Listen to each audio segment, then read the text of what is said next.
Estados Unidos posee un programa de recuperación de accidentes y de ingeniería inversa que ha estado operando durante décadas. El núcleo de las declaraciones de Elizondo se resume en lo que él llama los 5 observables.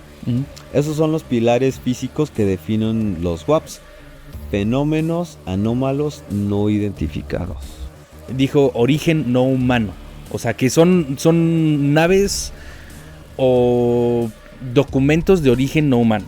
Basándose en la física cuántica y el principio holográfico, estos seres podrían no venir de otro planeta, sino de otra dimensión que coexiste con la nuestra.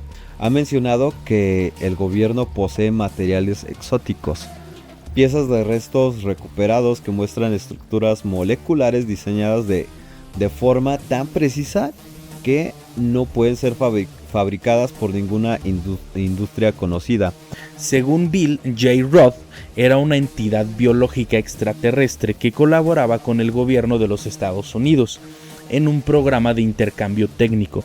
Schneider afirmaba que en el caos uno de estos seres movió su mano hacia el pecho y disparó una especie de haz de energía. El detalle que le dio la vuelta al mundo fue el motor que hacía volar esta nave. Ahora, ¿cómo viajas por el universo sin tardar miles de años? Según Lazar, no viajas a través del espacio, doblas el espacio-tiempo hacia ti.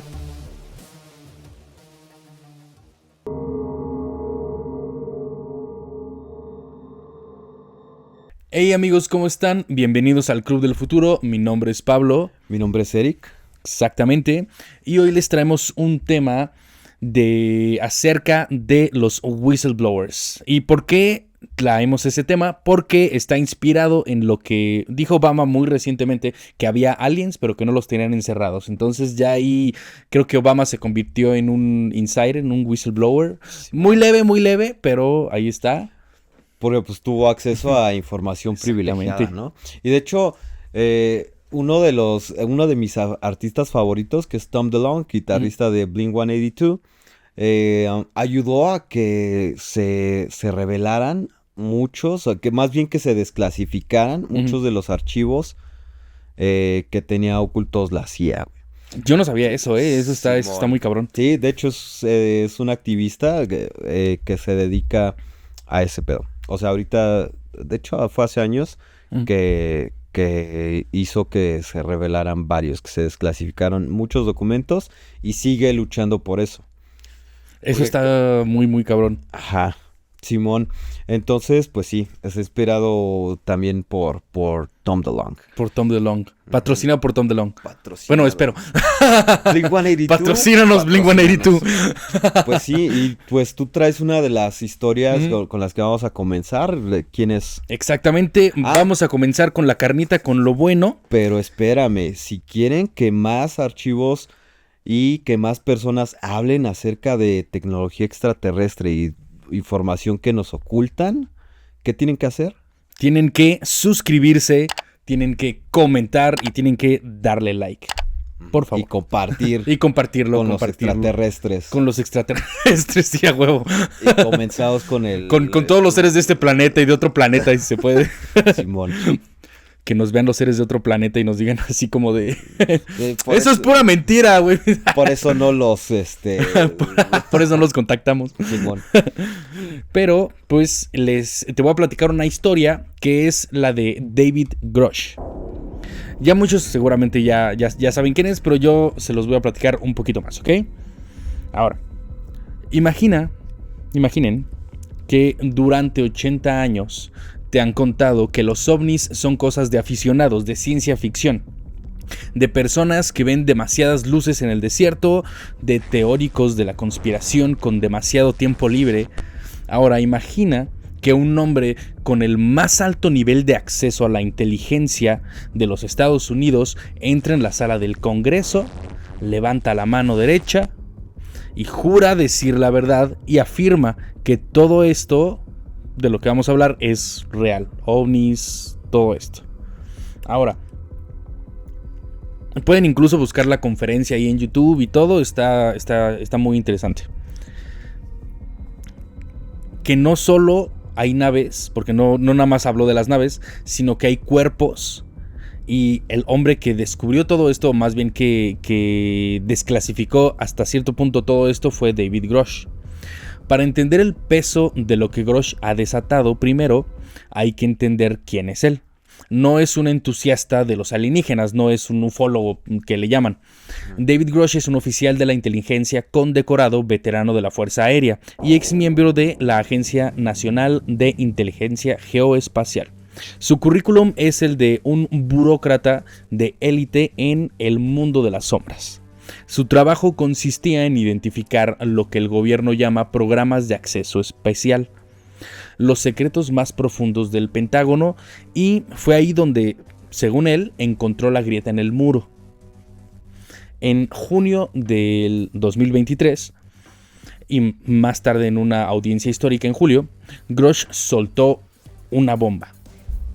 Estados Unidos posee un programa de recuperación de accidentes y de ingeniería inversa que ha estado operando durante décadas. Y no estoy hablando de un dron chino o de los drones que luego vemos o que creemos que están como por ahí, o de un globo meteorológico que por mucho tiempo se usó como ese de, es un globo meteorológico. Es que, ¿sabes qué? ¿Cuál es el problema? Ajá. No un problema, a ver, sí nos ha ayudado mucho tener drones y los avances tecnológicos, pero ahora cada vez hay más justificaciones para negar el fenómeno ovni. ¿Por qué? Porque ahorita existe generación de videos con inteligencia artificial, existen drones que ya todo, grabaste un dron. O sea, ya existe. De por sí ya estaba como... Es un tema como bastante pisoteado por la calidad de imágenes, o sea, de video con la que se grababan. Sí. Y ahora está todavía peor. Sí, ahorita ya es casi indistinguible. O sea, ya no puedes distinguir entre un video original y un video que está hecho tal vez por inteligencia artificial o con efectos. Hay algunos profesionales que pueden, pero... La verdad, incluso para un profesional está muy cabrón.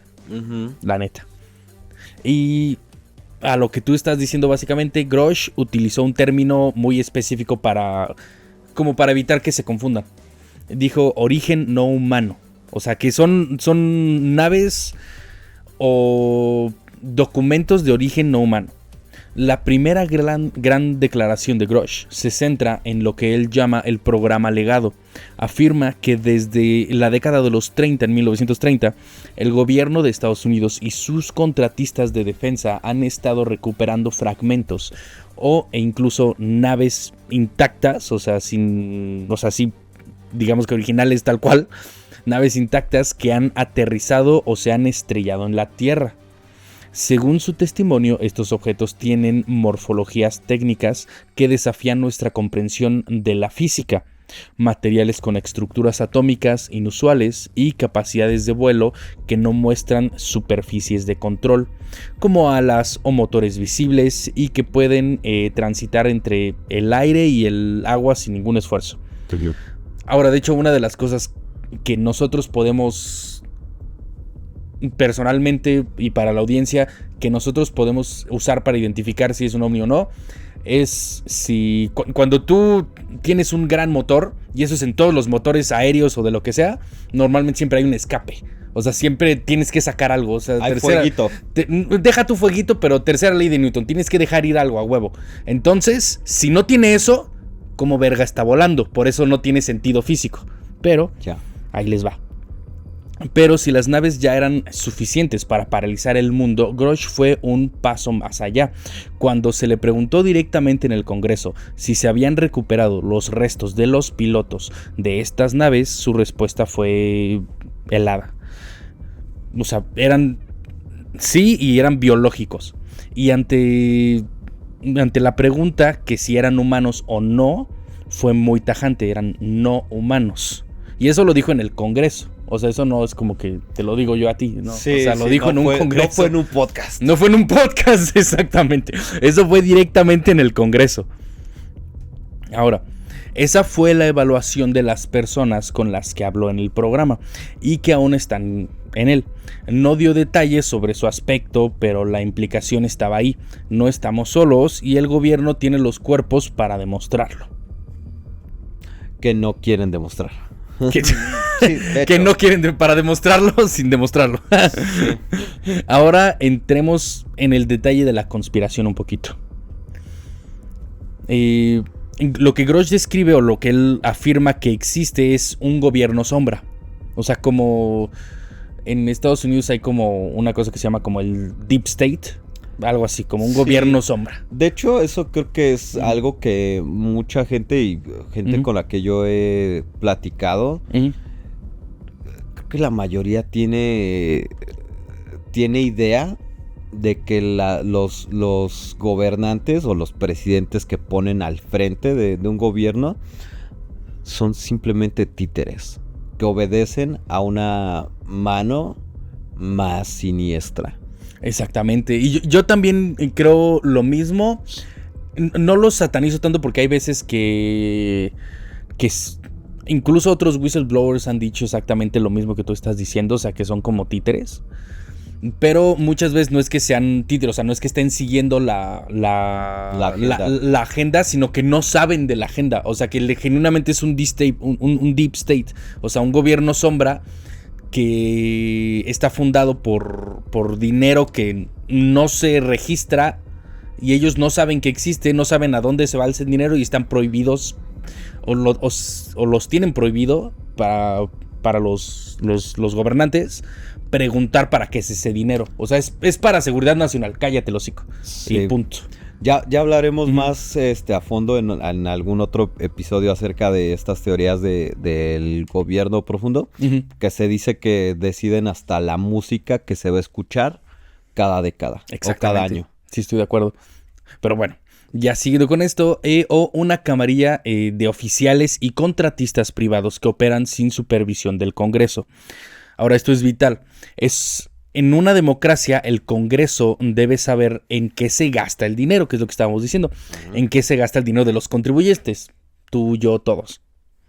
Grosh alega que este programa se ha ocultado ilegalmente mediante el uso indebido de las clasificaciones de seguridad. Lo que estábamos diciendo. Moviendo fondos de un lugar a otro para que nadie pueda rastrear el rastro del dinero hacia la ingeniería inversa de tecnología extraterrestre. Básicamente o sea, en teoría lo que hacen es que dicen, vamos a pavimentar calles. El presupuesto es de, yo qué sé, 1 millón para pavimentar la colonia, la que quieras, la de donde ustedes viven. El presupuesto es de 1 millón. Pero de ese millón solamente van a ocupar medio millón. Entonces, como ya está facturado y justificado, ese otro medio millón se mueve a otros proyectos secretos. Sí, el black budget. Exactamente, sí. Estoy completamente de acuerdo. Y obviamente esto estamos hablando de Estados Unidos, probablemente muchos otros gobiernos también. Aquí pasa, pero nada más que aquí pasa no para programas secretos. Aquí se va al bolsillo, en México se va al bolsillo o no sabemos, pero...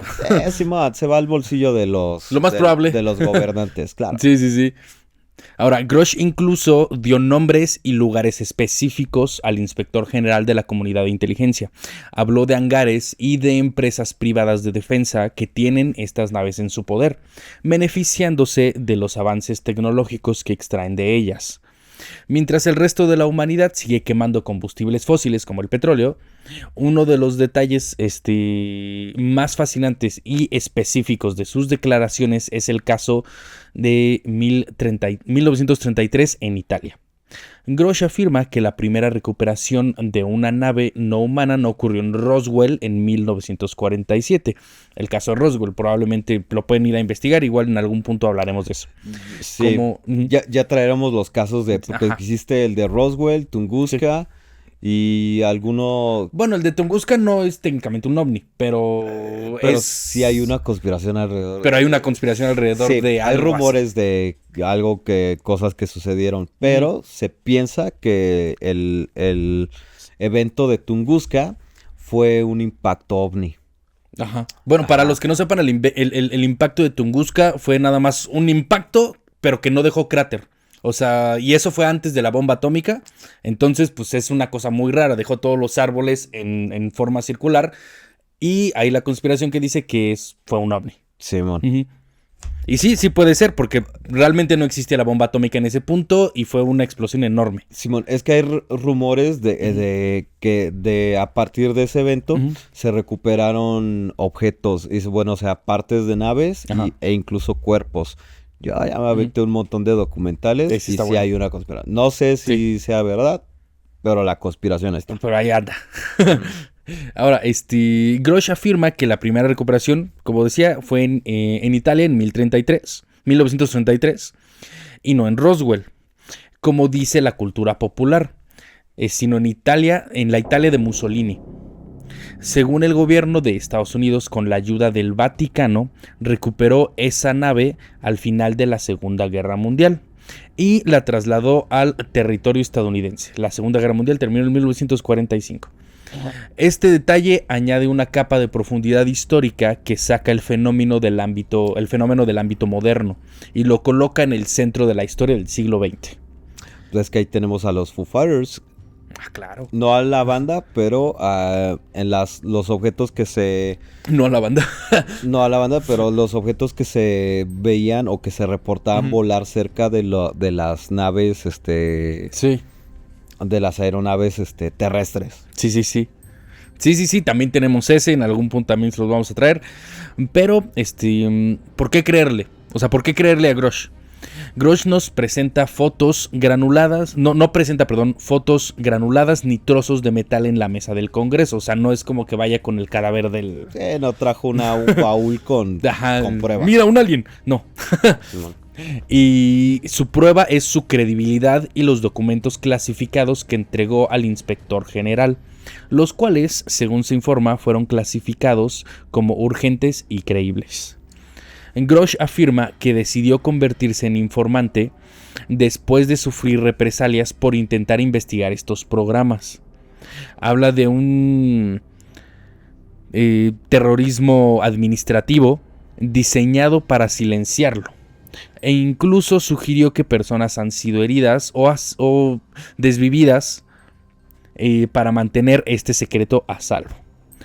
Cuando se le pregunta qué son estas inteligencias, Grosh no ofrece ninguna teoría que se aleje de los... o más bien, ofrece una teoría que se aleja de los hombrecitos verdes de Marte. Él menciona la hipótesis interdimensional. Eso ya también ya se ha hablado mucho, está muy buena, ya igual también se las traemos en algún punto. Sugiere que basándose en la física cuántica y el principio holográfico, estos seres podrían no venir de otro planeta, sino de otra dimensión que coexiste con la nuestra. Podrían estar aquí mismo, pero operando en una frecuencia o dimensión que normalmente no percibimos, cruzando hacia nuestra realidad a voluntad. Esto cambia la narrativa de viajes espaciales a larga distancia, que son sumamente complicados, si no es que muy imposibles, por algo un poquito más complejo y extraño. El impacto de las declaraciones de Grosh ha sido un terremoto legislativo. Tras su testimonio se redactó la enmienda de divulgación de WAP, liderada por el senador Chuck Schumer, que utiliza un lenguaje que antes solo veíamos en las películas. Tecnología de origen desconocido, o sea, ese término, tecnología de origen desconocido, inteligencia no humana y ese tipo de términos. El hecho de que el Senado de los Estados Unidos esté usando estos términos en leyes oficiales es el testamento más grande de que Grosh dijo no fue, o como Grosh dijo, no fue tomado a la ligera. Al final del día, el caso de David Grosh no deja en un lugar incómodo. Nos deja en un lugar incómodo. Si miente, es uno de los mayores farsantes de la historia y uno muy bueno. Alguien que logró engañar a congresistas y oficiales de inteligencia con una fantasía muy bien elaborada. Pero, si dice la verdad, estamos viviendo el momento más importante de la historia humana. La revelación de que somos apenas una inteligencia más en un cosmos o un multiverso. lleno de vida y tecnología que apenas empezamos a imaginar. O sea, es probablemente si viven en otro tipo de dimensiones, quiero pensar yo. O sea, si están en otra dimensión, hay una teoría que se llama la teoría de cuerdas, que según por lo que yo entiendo son como 10 dimensiones. Si viven en algunas de esas dimensiones, es completamente incomprensible para nosotros. No podemos ni imaginar lo que es eso. De hecho, eso es uno de los puntos que yo quería tocar. Porque justo muchos ufólogos o personas que han hablado acerca de ovnis o que han tenido contacto con ovnis o con extraterrestres, comentan que no vienen de lejos. No. Es que hay de dos sopas. O sea, hay unos que dicen que doblan la curvatura del espacio y el tiempo para poder ir de punto A a punto B en un tiempo muy corto. Doblan el espacio y el tiempo. Simón. O sea, esa es una de las... Sí. A ver, personas que han sido como contactadas y eso, cuentan que eso es lo que le dicen los ovnis. Sí. Pero hay otros que dicen que no vienen de otro planeta o de otra galaxia o lo que sea. Vienen de otras dimensiones. Es uno de los puntos que quería comentar. Y el otro punto que quería comentar es que justo como él menciona, David Grush. David Grush. Ajá. Sí, a muchas personas que han como hablado acerca del tema. Por ejemplo, en el caso, ya lo comentaremos más adelante qué sucedió con Bob Lazar, que sigue... A eso vamos a llegar. Simón, según yo recuerdo sigue vivo, pero sí, le hicieron otro tipo de artimañas ahí sucias. Y tenemos el caso en contraste, tenemos el caso de Phil Schneider, que sí llegó a tener consecuencias graves. Y ya lo veremos más adelante. Ya lo veremos. Y justo me pareció interesante que él lo mencionara, ¿no? Que justo a las personas que han sido insiders o que han tenido trabajos que los han hecho tener contacto con el fenómeno ovni y extraterrestre, han sufrido consecuencias muy graves en su vida. Sí, claro. Y Grush, por ejemplo, o sea, sigue afirmando que lo que ha salido a la luz es solo la punta del iceberg. O sea, nada más es una muy pequeña información. Mientras tanto, el mundo espera por esa fotografía indiscutible o por esa pieza de evidencia que convierta sus palabras en una nueva realidad para nuestra especie. ¿Por qué? Como él mismo dice, la verdad no es solo para unos pocos en una habitación oscura del Pentágono. La verdad pertenece a todos. A Eric, a mí, a todo el mundo. Sí. Y estoy completamente de acuerdo. Y es que, o sea, a mí este tipo de temas me fascina porque una vez sí tuve o sea, sí me tocó ver ¿Un alien? No un alien, pero sí... ¿Un enanito verde? No, haz de cuenta que primero pasó como si fuera una estrella fugaz, así que se ve un avión. Ajá. No, un avión. Ya sé. Se ve así como una estela, ¿no? Que pasa así. Ajá. Como si fuera una estrella, ¿no? Sí, como una estrella fugaz. Una estrella fugaz. Con un cometa que tiene cola. Simón. Pero en lo que yo le estaba diciendo a mi mamá, sí, igual y fue un meteorito, bla, bla, bla, etcétera. O sea, como sacando ahí mis teorías. Pues que vuelve a aparecer y hace esto.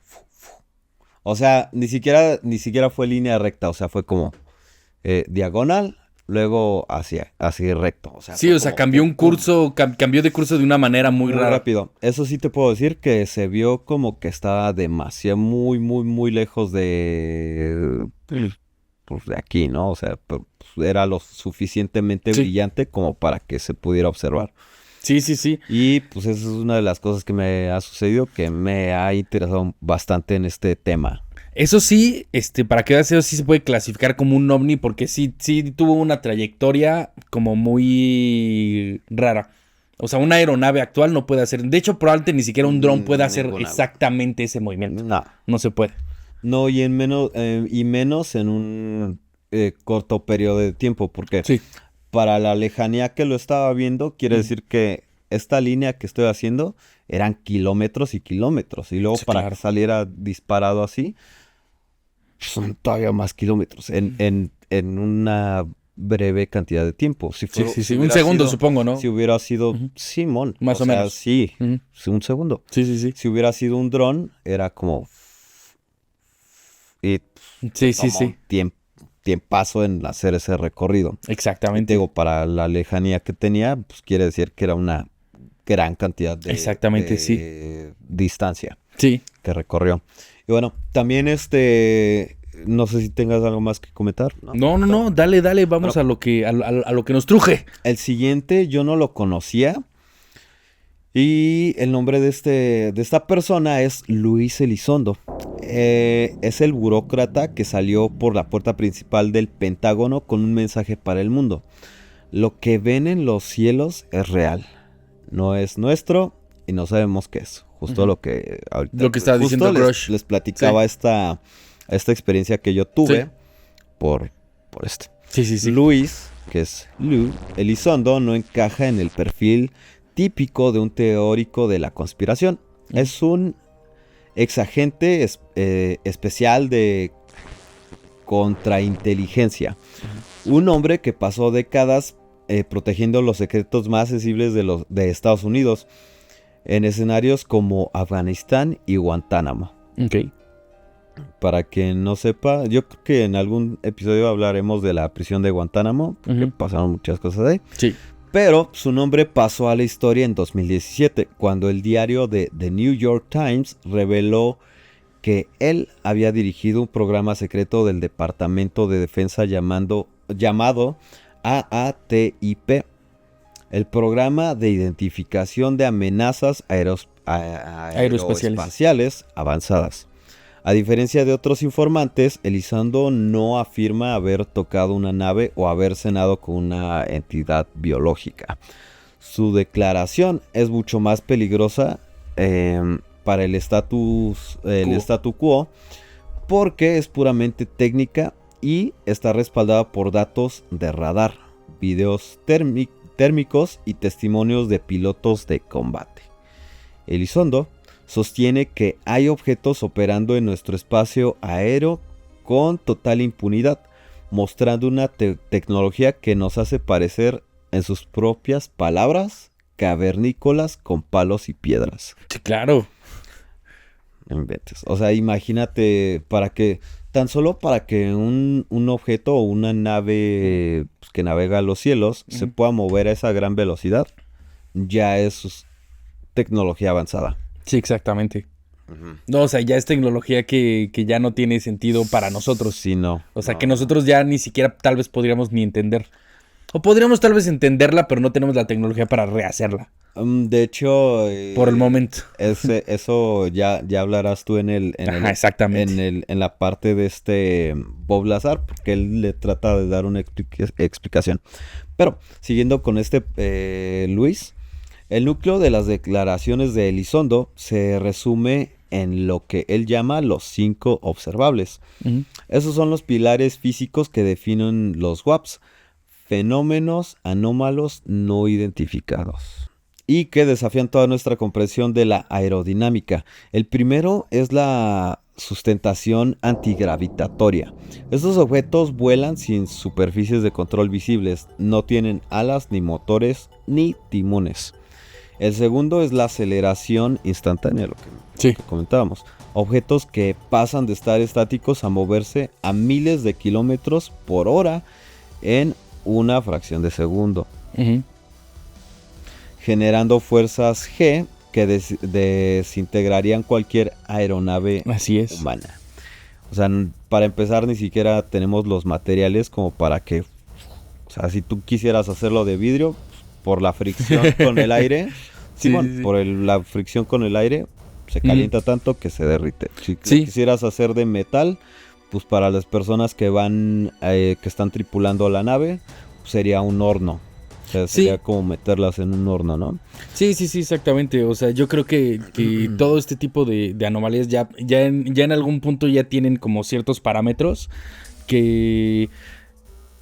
para la tecnología que nosotros tenemos, realmente no hay física que funcione o no estoy diciendo que estén fuera de la física o que sean paranormales, sino más bien que utilizan una ciencia que nosotros todavía no hemos llegado a descubrir. Ajá. Ahora, también, por ejemplo, de por sí los pilotos de aeronaves de combate tienen que usar audífonos para cubrirse del sonido. O sea, incluso cuando viajas en un helicóptero, pues la gente se tiene que poner audífonos porque el sonido es insoportable. Entonces, el tercero son las velocidades hipersónicas sin firmas, es decir, viajar a velocidades supersónicas sin generar el estallido sónico o el rastro de calor que cualquier motor de combustión produciría, lo que nos causaría pues la pérdida del oído, ¿no? O sea, imagínate, el estallido sónico tendría que ser tan potente para viajar a esas velocidades que simplemente tu oído no lo toleraría. Sí, no, sería incapaz de tolerarlo. Siento que ya entrando nada más por ahí, ya podríamos decir que ya usan tal vez otra dimensión para viajar, porque sería imposible viajar, incluso por más que tengas el material más cabrón y más mamón para volar, no se puede. O sea, simplemente la física no te lo permite. Pero si estás viajando a través de la gravedad, o que estás utilizando la gravedad, no un impulso mecánico, sino la gravedad la estás utilizando tal cual, pues entonces manipulando, entonces ya no aplican las leyes de la física que nosotros tenemos aquí. Bueno, sí aplican, pero me refiero a que ya no es un objeto que vaya muy rápido, sino ya se mueve el espacio y no el objeto. ¿Entiendes? Sí, de hecho. Y bueno, el cuarto es la baja observabilidad o la capacidad de volverse invisibles al radar o al ojo humano. Que o sea, sí tenemos objetos o aeronaves que se pueden volver invisibles al radar, pero no al ojo humano. Eso sí, no. Que nosotros sepamos. Y el quinto, quizás el más inquietante, es el viaje transmedio. La capacidad de entrar y salir del agua y el espacio con la misma facilidad con la que vuelan por el aire. Y de hecho, sí hay casos de OSNIs, que son los objetos submarinos no identificados. Sí. Que sí se mueven como cualquier cosa, ¿no? Que, o sea, sí, transmedio, o sea, que estás en el agua y luego estás en el aire. O sea, sí, o sea, sí, pero me refiero a que, por ejemplo, se mueven sin dificultad. Sí. Por ejemplo, cuando tú nadas o cuando tú metes un barco, siempre va a tener el peso del agua. O sea, el peso del agua va a impedir que tú te muevas rápido o con agilidad. Sí, la densidad del agua no te lo va a permitir. Sí, puedes aprender a nadar muy bien y ser, entre comillas, ágil en el agua, pero básicamente la densidad del agua parece no afectar a estos objetos. Y eso es un punto muy... Eso está muy cabrón. Estoy de acuerdo. Ajá. Elizondo fue la pieza clave en la desclasificación de los famosos videos FLIR1. Gimbal, que es GIMBAL, es P de bueno. Y Go Fast. Esos no los he visto, ¿eh? Habrá que echarles un ojito y si los puedes poner acá, estarías... Yo los pongo. Simón. Especialmente el incidente del Tic Tac del 2004, donde pilotos del portaaviones Nimitz persiguieron un objeto blanco con forma de dulce que se movía de forma errática y descendía desde los 80,000 pies hasta el nivel del mar en segundos. Sí. Según Elizondo, este no es un caso aislado, es la interacción diaria que ocurre en las costas de Estados Unidos. ¿Por qué renunció Elizondo? Su declaración más poderosa no es sobre alienígenas, sino sobre la negligencia burocrática. Afirmó que renunció en protesta porque altos mandos del Pentágono se negaban a tomar en serio estas incursiones, ya fuera por prejuicios religiosos o por el miedo a admitir que no tienen control sobre su propio espacio aéreo. Y de hecho yo creo que de la mayor parte por la que no se admite este tipo de fenómeno en caso de que ya se tuviera conocimiento por parte de los gobiernos, es precisamente para no perder la calma y el control de la población. ¿Por qué? ¿Qué es lo que sucede cuando hay desastres naturales y que todas las ciudades se vuelven un caos? ¿Qué pasó, por ejemplo, en Acapulco cuando azotó el huracán? Sí, saqueos y... Exacto. Entonces... incluso cuando se va la luz, o sea, tú lo ves, ¿no? O sea, se va por mucho tiempo en algún punto o en algún área muy poblada, hay saqueos, hay cosas, está... Ajá, hay saqueos, hay violencia y etcétera. Entonces, claro que si se informa o sea, que existen pues naves no humanas moviéndose en los cielos y en los mares de la Tierra, pues... Sí, está cabrón, obviamente causaría mucho caos. Sí, hasta lo que nosotros entendemos. ¿Sí? Claro, si papá gobierno no puede controlar eso, ¿quién nos garantiza nuestra seguridad? Por lo tanto, pues habría pánico, caos y se haría un descontrol. Exactamente. Y pues justo las religiones. Sí. ¿Cuántas cosas no caerían, no? Sí, no, pues caerían muchas cosas, o sea, pero cabrón. Entonces, Elizondo argumenta que si un país enemigo tuviera esta tecnología, sería la mayor falla de inteligencia en la historia de la humanidad. Y si no es un enemigo humano, la pregunta es aún más urgente. Que decíamos ahorita. En sus intervenciones más recientes, Elizondo ha comenzado a soltar piezas de un rompecabezas más grande. Ha mencionado que el gobierno posee materiales exóticos, piezas de restos recuperados que muestran estructuras moleculares diseñadas de forma tan precisa que no pueden ser fabricadas por ninguna industria conocida. Pasó recientemente con el objeto que se encontró en Colombia. No me acuerdo cómo se llama ahorita, pero es la esfera que se encontró en Colombia. Sí, la esfera. Que no tiene ninguna aparente soldadura, ni remaches, ni nada. Parece todo estar formado de solo una pieza. Sí, una sola pieza. Sí. Simón. O sea, no hay nada, soldadura, no hay uniones, no hay nada. También ha sugerido de forma muy cautelosa que la conciencia humana podría jugar un papel en cómo estas naves interactúan con nuestra realidad. Es decir, básicamente siento que está relacionado con el experimento de la rejilla. Sí es la rejilla, ¿no? El observador. La doble rejilla. El de la doble rejilla, que el observador básicamente altera el resultado de ciertas interacciones de la materia. Ese experimento nada más son fotones cruzando por rejillas y cuando lo observas se convierte en una onda y cuando no lo observas se comporta como una partícula. Entonces ahí el que está cambiando, digamos, de alguna manera el experimento es el observador. Es a eso a lo que se refiere. Todavía no se confirma si es la conciencia humana la que está cambiándolo, pero pues se apunta hasta cierto punto a que sí va por ahí. Simón, pues ese experimento que aún no está como 100% confirmado, pero pues sí apunta a eso. Sí. Ajá. El legado de Luis Elizondo es la normalización del misterio. Gracias a su presión y a su credibilidad, el Congreso de los Estados Unidos ahora celebra audiencias públicas. Se han creado nuevas oficinas de investigación de UAPs y la NASA ha iniciado sus propios estudios independientes. Elizondo logró lo que el azar no pudo, que los científicos y los políticos dejen de reírse y empiecen a mirar los datos. Terminamos este recorrido con una reflexión. Luis Elizondo nos dice que estamos en un momento similar al de Colón divisando el Nuevo Mundo o al de Galileo mirando por su telescopio.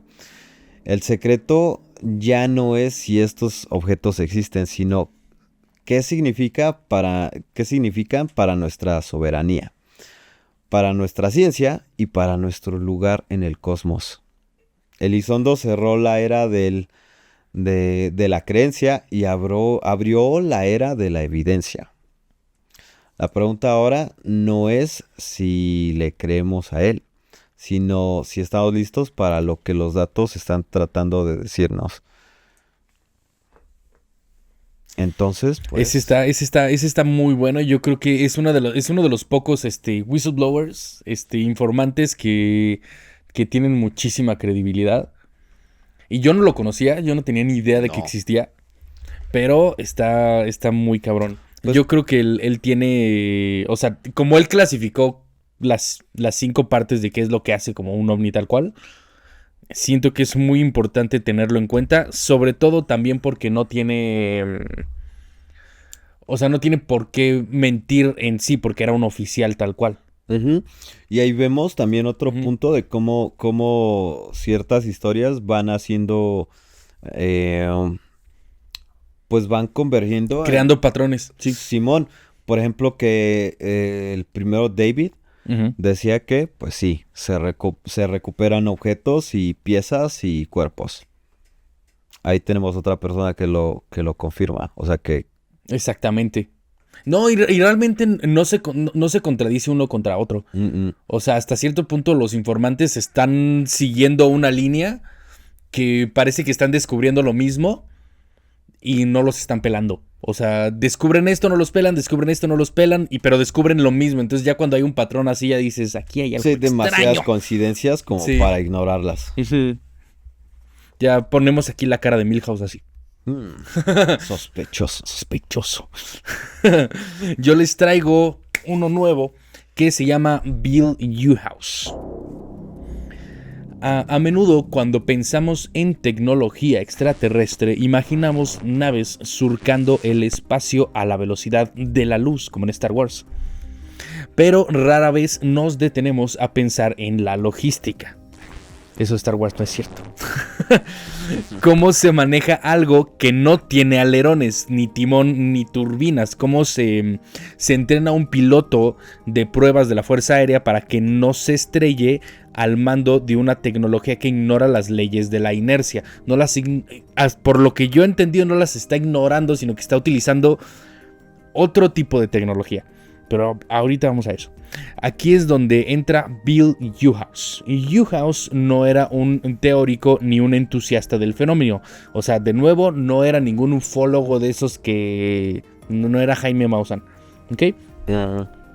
Ahora, como él no era ningún teórico ni ningún entusiasta de este fenómeno, él era un ingeniero mecánico y de vuelo, que pasó 10 años en la infantería de marina como piloto de pruebas antes de trabajar para contratistas de la defensa o también privadas como Lockheed o EG&G. Su historia no comienza con un avistamiento fortuito, sino con una oferta de trabajo en 1958 para un proyecto que, según le dijeron, cambiaría el curso de la aviación. O sea, hasta ahorita todo va como relacionado a la aviación en sí. Lo que Bill Newhouse afirma haber hecho durante las décadas siguientes es posiblemente el testimonio más detallado sobre la transición entre la ciencia humana y la ciencia recuperada. Su tarea principal fue el desarrollo de simuladores de vuelo para lo que él llamaba ARVs, vehículos de reproducción alienígena. Según Newhouse, el gobierno no solo tenía naves estrelladas, sino que para finales de los años 60 ya estaba construyendo sus propias versiones funcionales basadas en esos diseños que ellos ya tenían. Y ahora imagina entrar en una de estas naves. Newhouse describía el interior como algo extremadamente minimalista. No había botones, ni diales, ni pantallas complejas. El control no era mecánico, era mental. Y que se relaciona un poco con lo que estabas diciendo de la conciencia. Sí. Bill explicaba que la nave y el piloto debían conectarse, como en un Jaeger. El simulador que él ayudó a diseñar tenía que replicar esta interfaz biodigital. Sí. Y si el piloto pensaba en ascender, la nave ascendía. El problema es que el cerebro humano no está acostumbrado a moverse en 6 grados de libertad sin sentir la fuerza de gravedad. entre más rápido vas, más fuerzas G hay. O sea, si estamos hablando de que un piloto de un F-14 puede agarrar 10 fuerzas G, significa que el cabrón tiene que estar lo suficientemente mamado como para aguantar 10 veces su peso. Uh-huh. Entonces, nada más ahí se las De dejo. hecho, por ejemplo, los pilotos de la Fórmula 1 y todo. Ah, sí, los pilotos tienen como 3 fuerzas G, creo, no estoy seguro. Ajá, o sea, tienen que, entrenan para poder resistir la velocidad. Y ni siquiera estamos hablando de velocidades supersónicas. No es supersónico. Sí. Estamos hablando de kilómetros por hora nada más. Y aún así tienen que entrenar, o sea, fortalecer su cuerpo para poder soportar esa presión. Sí, quien diga que no es un deporte está loco, güey. La Fórmula 1 está cabroncísima. Los güeyes entrenan así con pesas en serio, así, por las fuerzas G. Pero bueno, y ahí es donde los pilotos de prueba solían fallar o colapsar cuando estaban ahí.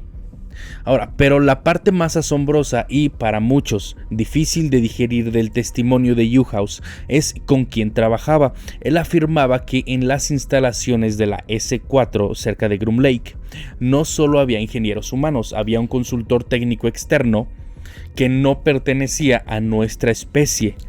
Espera, ¿la S4? O sea que trabajó donde Bob Lazar. Sí, la S4 es el área 51, básicamente. Está cabrón. Y bueno, era según esto había un técnico que era completamente externo, o sea, que era de otra especie. Newhouse lo llamaba J-Rod o G-Rod. Según Bill, J-Rod era una entidad biológica extraterrestre que colaboraba con el gobierno de los Estados Unidos en un programa de intercambio técnico. Su descripción de J-Rod era precisa: piel grisácea, gris, ojos grandes, pero menos insectoides que en las películas, o sea, no como así, o sea, eran ojos grandes, pero no eran así acá. Sí, como que les cubría la mayor parte de la cara, sino era más ligero, más sutil tal vez. Ahora, y en una comunicación que era esencialmente telepática, o sea, no se comunicaba con el habla. O basada en una interfaz tecnológica que traducía conceptos directamente al lenguaje humano. J-Rod estaba allí para explicar cómo funcionaba la gravedad, o mejor dicho, cómo anular la gravedad. A ver, entonces, en resumen, este otro agente, J-Rod, no era humano. No, güey. Ok. No, ahora, era un super alien. Ahora, eso lo pregunto, yo sé que estoy preguntando lo obvio. No. Pero, no, sí, o sea, yo sé que pregunté lo obvio. Sí.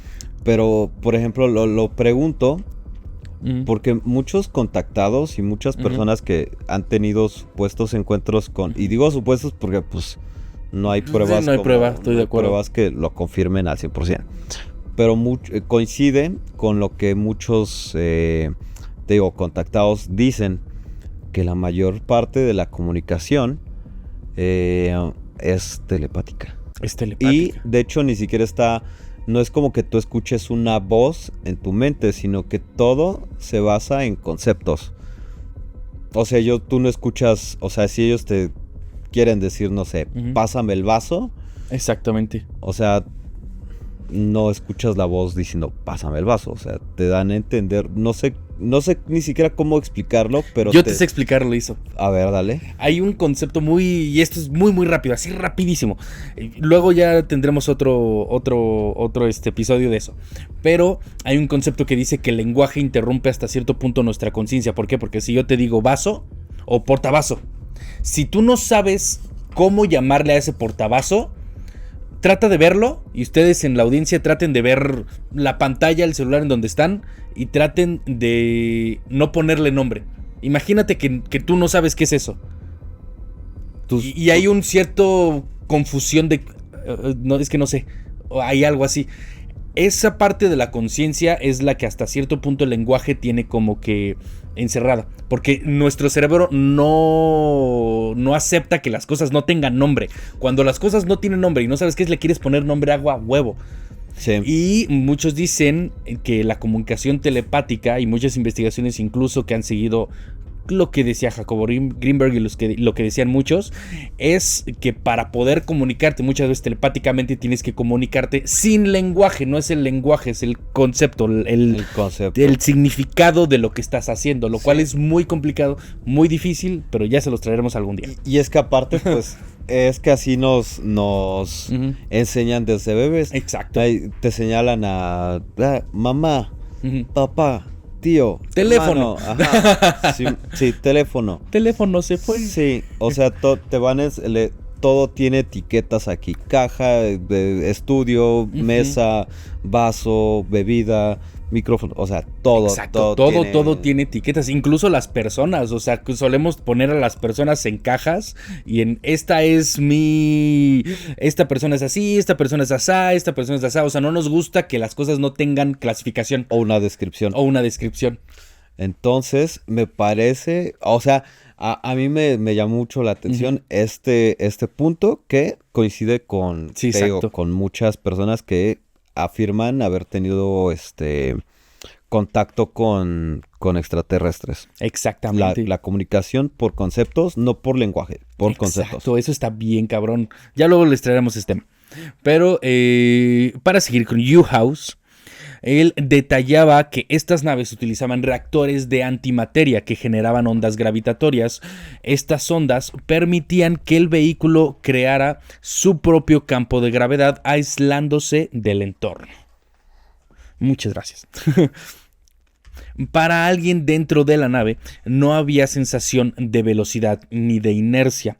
Podría girar a 10.000 kilómetros por hora en un ángulo de 90 grados y no sentiría ni un leve balanceo.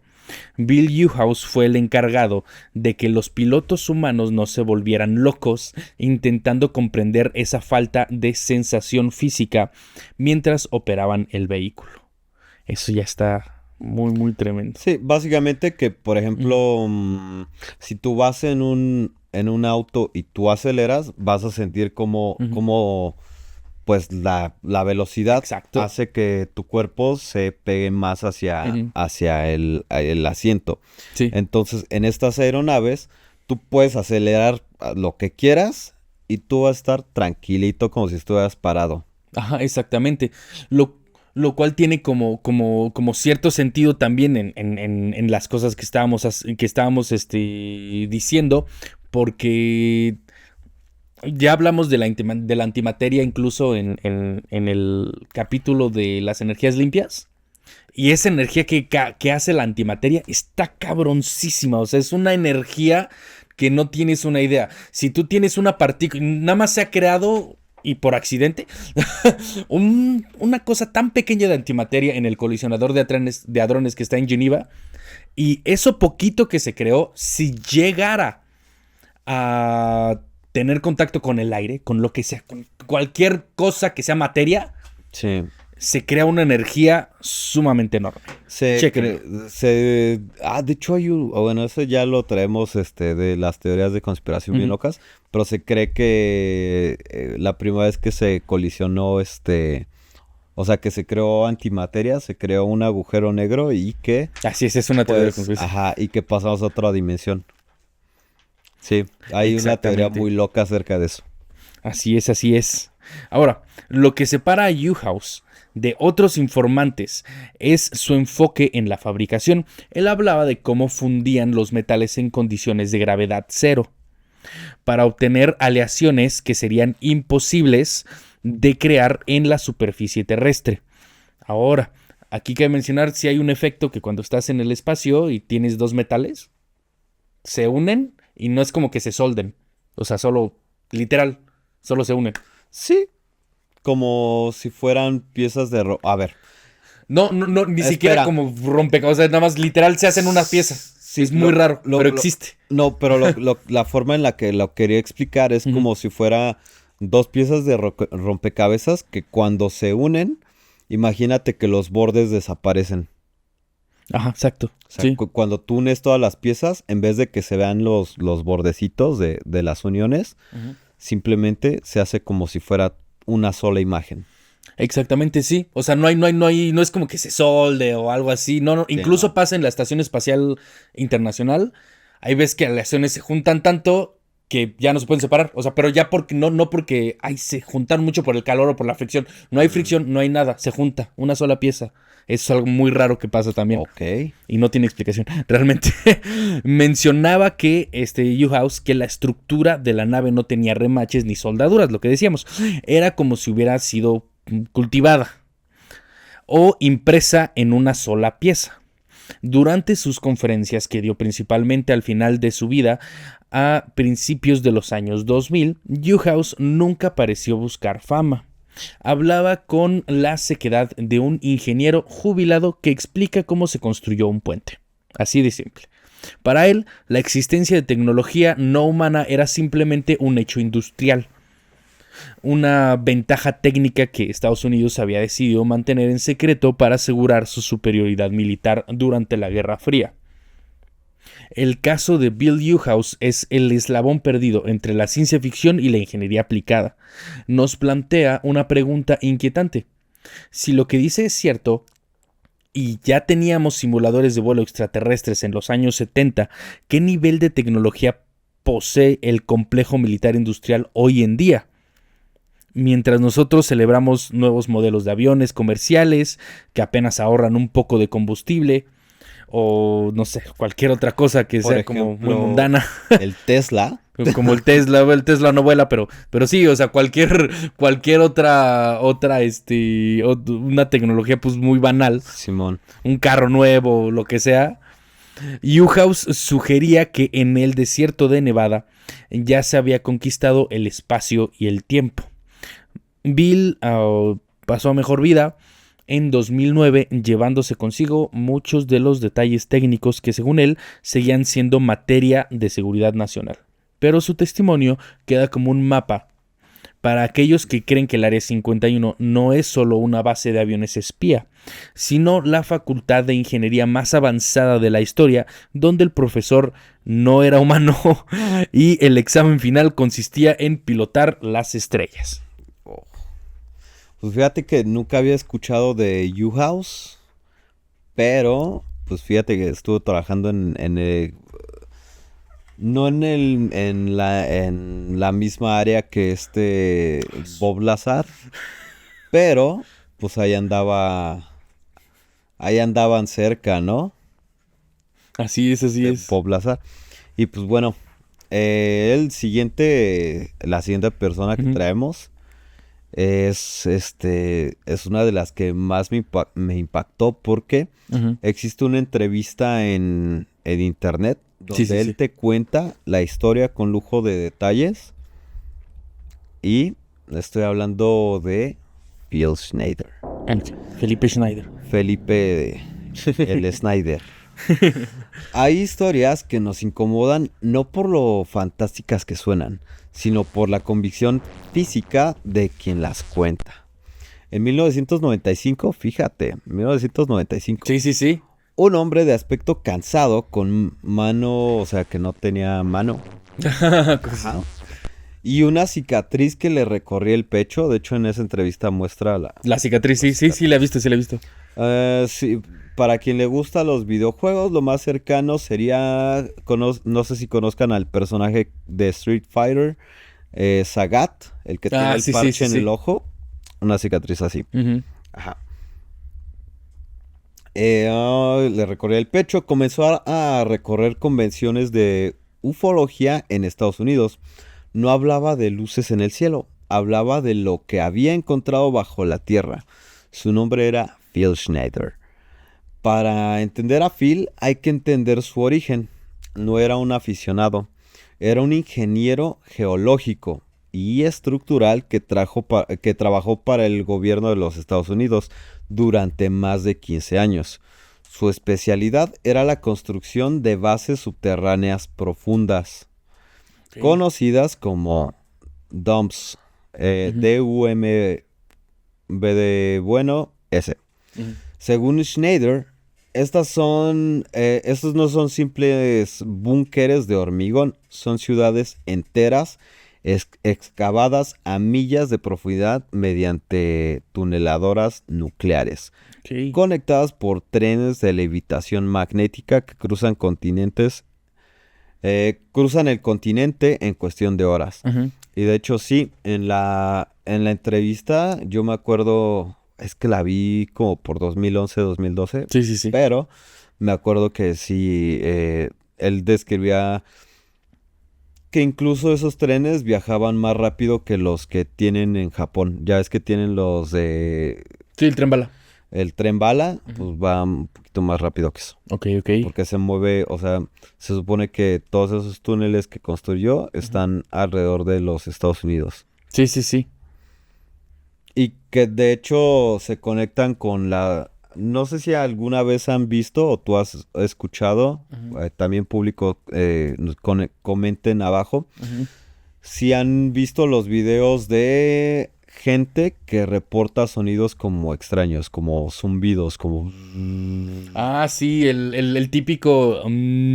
Ajá. O bueno, yo lo escuché como el sonido. Hay uno que Ujú. es que es abajo del agua, que es el hum, Ujú. es el conocido como The Hum, pero ahí No me refiero al debajo del agua. O sea, de que la gente escucha el. sí, sí, sí. Ese que tú dices el bloop, no, ese es otro. No, el bloop, ajá, Ujú. sí. Ese es otro, ese Bueno, es otro. pues este se conecta con esa teoría de Sí, que abajo porque principalmente se escucha en Estados Unidos, sí, pero que debajo de Estados Unidos hay túneles inmensos sí. que se comunican por los trenes y el sonido Sí, que de se levitación escucha magnética. y el sonido que se escucha es el sonido que producen estos trenes por la gran velocidad que llevan. Sí, sí, sí. Entonces, esa es una de las teorías. No sé si es cierta, pero pues mira, eso es lo que nos cuenta Phil Schneider. No que nos cuente esa teoría, pero que se Sí, construyen búnkeres y que existen trenes de de levitación levitación magnética. magnética que recorren Ujú. a las ciudades a grandes velocidades. Eso nada más antes de que continúes, eso de la levitación magnética no es como tecnología del futuro, ok. Eso ya es muy viejo. Sí, sí, sí. No se aplica, pero es muy viejo. Sí, no, pues digo, el tren Suena muy bala. fancy el término, pero es muy... No, ya existe. De Sí, hecho, hay ya. trenes en Japón. Ujú. Son ciudades enteras excavadas a millas de profundidad mediante tuneladoras nucleares conectadas por trenes de levitación magnética, pues retomando lo que les Ujú. decía, que cruzan el continente en cuestión de horas. Pero el corazón de su testimonio, lo que lo convirtió en una leyenda y posiblemente en un blanco, ocurrió en agosto de 1979. Phil estaba trabajando en la expansión de una base secreta en Dulce, Nuevo México, Ujú. que Dulce es Sí, conocido por también. muchos avistamientos y por los secretos que esconde Es ahí. como otra área 51. Ujú. Ujú. Su tarea era bajar por pozos de prueba para examinar las formaciones rocosas y determinar qué tipo de explosivos se necesitaban. Sin embargo, algo salió mal. Durante la perforación, las máquinas comenzaron a sacar aire viciado y restos mecánicos que no deberían de estar ahí. Phil bajó por el pozo para investigar. Lo que describió a continuación parece sacado de una pesadilla. Un hedor insoportable como a basura podrida y azufre que inundaba todo el ambiente. Al llegar al fondo no encontró una formación rocosa natural, encontró una caverna artificial masiva y en ella a lo que él llamó grises altos. Ok. Según Schneider, no hubo diplomacia, no hubo venimos en paz ni nada de esas cosas. Se agarraron a... Vergazos. Sí, pero con plomo. Bueno, ellos los humanos con plomo, pero Schneider... Los aliens con vergazos. Simón. Schneider afirmaba que en el caos uno de estos seres movió su mano hacia el pecho y disparó una especie de haz de energía. Como un arma láser, ¿no? Como una llama azul. Él lo describió como una llama azul. Ok. Que le atravesó el cuerpo y le arrancó varios dedos de la mano izquierda. Y no solo eso, sino que también le quemó los pies a través de las botas. O sea, básicamente lo más cercano que podríamos describir de manera humana sería el plasma.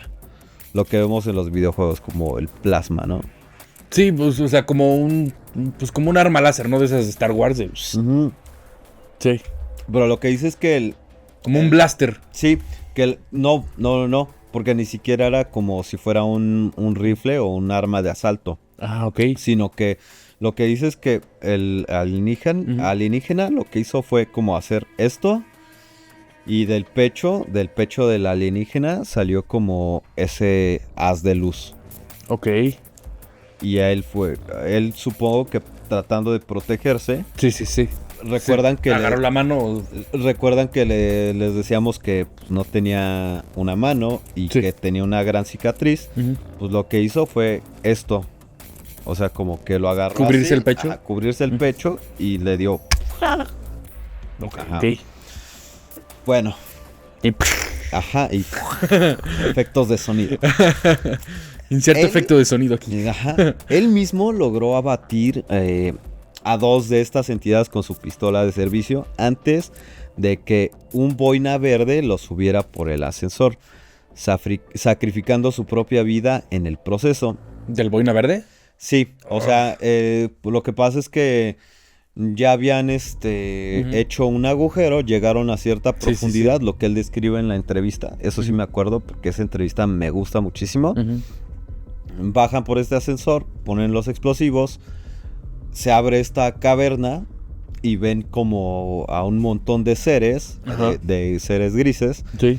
Entonces, enseguida, o sea, justo lo que relata, enseguida no se detuvieron a mirarse por mucho tiempo. Enseguida empezaron a atacarse entre humanos y los grises altos. Ok. Entonces él logra disparar unas cuantas veces y el boina verde, porque iban acompañados, o sea, cuando bajaban no iban nada más los ingenieros y ya, sino que bajaban con militares. Sí. Entonces recibe el disparo, el haz de luz. Sí.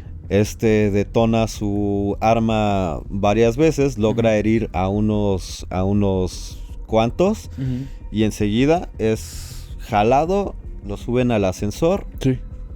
Y ya se quedaron abajo los militares. Sí. Bueno, pues según Phil, ese día ya no la contaron, o sea, ya no sobrevivieron 66 personas. Entre fuerzas especiales y científicos que pues, no lograron poner a salvo. Sí. Él fue uno de los 3 únicos supervivientes. Esta declaración es el pilar de su narrativa, la existencia de una guerra silenciosa bajo nuestros pies. Y de hecho, aquí no me acuerdo si es Guanajuato o qué estado, pero hay un pueblito que se cuenta que ahí se hacían legumbres y verduras gigantes. Ah, sí. Es algo de lagos, no me acuerdo cómo se llama. Pero el punto es que se dice que hay un cráter y un volcán. Se dice que ahí existe vida intraterrestre. Ok. Conecta con esto, ¿no? Sí. Pero Snyder no se detuvo ahí. Sus denuncias incluían detalles sobre el presupuesto negro. Lo que sí. Hace unos momentos, de los Estados Unidos. Fíjate cómo ya van, esta es la 4ª historia. Y varios coinciden en lo mismo. Sí. Presupuestos negros. Sí, el Black Budget. Entidades alienígenas. Y grises. Proyectos secretos. De Guanajuato, todo. Guanajuato. Afirmaba que en los años 90 el gobierno desviaba más de $1 trillón anuales. Una cifra... ¿Trillón? Trillones no mames, de dólares. Y para ese entonces, o sea, en los 90, si ahorita el dólar vale un montón, en los 90 era la moneda más poderosa de todo el planeta. Claro. Una cifra astronómica para financiar estos proyectos conjuntos con entidades no humanas. Porque Es que hay otros insiders o personas que trabajaron para el gobierno que cuentan que hay facciones. O sea, hay grises que trabajan en conjunto con el gobierno de los Estados Unidos o con humanos. Sí. Y hay personas que... y hay otras entidades que trabajan en contra de... Sí, he escuchado esa teoría, está tremenda. Uh-huh. Entonces, según su relato, existe un tratado, el Tratado de Greada de 1954. Sí. En el que se permitía a los extraterrestres experimentar con ganado y algunos humanos a cambio de tecnología. Pero que los visitantes habían roto el acuerdo, expandiendo su presencia mucho más allá de lo pactado. O sea, que empezaron a venirse... Pasarse de verga. Empezaron a vivirse... ya, en vez de... Ay, sí, quédate unos días. No, se empezaron a traer acá. Se empezaron a mudar silenciosamente para acá, para la Tierra. Lo que hace que el caso de Schneider sea tan inquietante es su conocimiento técnico. Hablaba de elementos químicos como el corbio y otros materiales exóticos que se usaban para revestir las naves. Describía la geología de las bases con una precisión que solo un experto poseería. Uh-huh. Él mostraba sus cicatrices con una mezcla de orgullo y terror, asegurando que el cáncer que padecía no era natural, sino una consecuencia de la radiación de aquel haz de energía azul que lo golpeó en dulce. En sus últimos meses de vida, el tono de Schneider se volvió desesperado. Decía que estaba siendo perseguido, que habían intentado sacarlo de la carretera y que si alguna vez aparecía desvivido por autolesión, uh-huh. Autodesvivisión, nadie debería creerlo. En enero de 1996, Phil Schneider fue encontrado sin vida en su apartamento. La causa oficial... autodesvivimiento. Por... Santo Cristo. Lo que le sigue. Sí. Con un catéter médico. Ay, cabrón.